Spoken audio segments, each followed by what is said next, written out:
die on this hill, but slow travel is so much easier than a jam-packed 2 weeks of travel. I spent the last 2 weeks traveling around Italy with my friends, and I honestly wasn't even expecting to make this video. But I felt the need to share because I felt so strongly about it. I've been a nomadic entrepreneur for the last year, and there are some key differences between the types of travel that you do. For example, I just spent the last 2 weeks traveling around southern Italy with my best friends.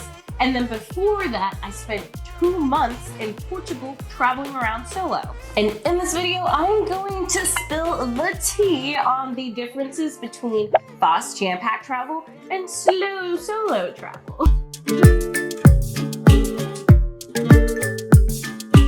If you've been following me for a while, you know that I've actually spent the last 2 months here in Portugal, which is actually where I'm back at right now, doing really slow travel, which has been absolutely freaking amazing. And I have some super cool Airbnbs and boutique hotels that I'm gonna show you here in Portugal. So make sure to actually hit the subscribe button so that you don't miss them, because these places are phenomenal. But just 2 days ago, I got back from a 2-week trip to Italy with some of my closest friends, which also was wonderful. But let me tell you, it was a whole different experience. Now, Italy is literally one of my absolute favorite countries in the whole world, especially northern Italy. It's just seriously my vibe, you know, like Como, Florence, Milano, the Dolomites, all of it. But so this time round, I did southern Italy with literally some of my best friends in the whole entire world. And if you're close to me, you know that one of my biggest passions in life is creating beautiful experiences and memories with the people that you love, the people that I love, all around the world. And while the trip was absolutely incredible, I'm just gonna put this out there, it was so much more tiring than the last 2 months of travel in Portugal. And let me tell you why. On a 2-week trip, you're gonna feel incredibly rushed because you're gonna feel like you need to do absolutely everything possible. Like, the FOMO is freaking real when you try to jam-pack a month's worth of traveling into 14 days. You're also probably gonna spend a lot of time in the car or on public transport just trying to get from A to B. Whereas during slow travel, you generally give yourself a little bit more time to do all of the activities, and you may even schedule a day of downtime or a day to get some work done too. And because you're doing so much,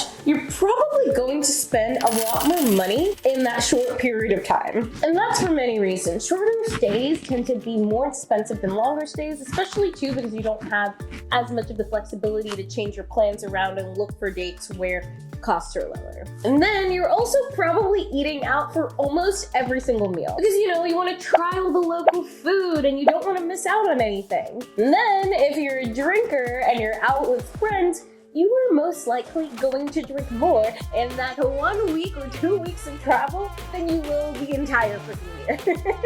Don't plan on getting any work done because one, you're just not gonna have time to do it. Plain and simple, you won't. Two, the people that you're traveling with will probably get annoyed at you for working. Which, honestly, fair enough. You're on vacation. You're supposed to be on vacation. And 3, you may not even have the appropriate internet that you need in order to get work done. And then you're gonna feel like you're missing out on the activities and being a burden, and just, I would say just avoid that completely. So plan on getting everything that you need to get done beforehand. If there are things that need to happen during the week, schedule them out or hire someone to get them done for you. That way, you're on proper vacation mode and can just really enjoy the entire experience. And I am telling you this now, you are going to need a vacation from the vacation. When you get home, you're probably gonna feel absolutely exhausted in the best way, but 1 or 2 weeks straight of doing things non-freaking stop around people non-stop will undoubtedly drain your social battery. And I'm a pretty big extrovert. I love being around people, but even I was like, okay, I'm ready to go home. I am tired. I need a break. It literally drained me so much that I ended up canceling the last place that I was supposed to go to because I just wanted to go home and like get work done and be productive and just decompress, which is why I got back here to Porto a few days early. That being said, I am literally not complaining at all. It was truly the trip of a freaking lifetime. But I genuinely think that for me personally, slow travel is just where it's at. It's less draining, you don't feel FOMO, and it's definitely more sustainable. I can probably do a jam-packed trip like that maybe once or twice a year, whereas slow travel, I could pretty much do it the entire year. And slow travel is just so possible when you're house hacking. And if you're wondering what house hacking is, where have you been? Watch the rest of my videos. Basically, it's this kind of real estate investing where you buy a house, live in part of it, and rent other parts of it for additional income. And that should hopefully cover all of your living expenses. Now, better yet, when you're traveling, you can even rent out the side that you're living on while you're traveling. And to be honest, house hacking is really the foundation of what's allowed me to be out traveling for the last year, while still having a home to go back to. And reaping all the benefits of owning real estate, like appreciation, building equity, tax benefits, all of it. And I am actually going to be teaching folks how to invest in real estate and use it as a tool so that it gives them the freedom to be able to travel whenever they want, or really do whatever they want whenever they want. So if you're looking to do the same, make sure to sign up at oliviatati.com/waitlist.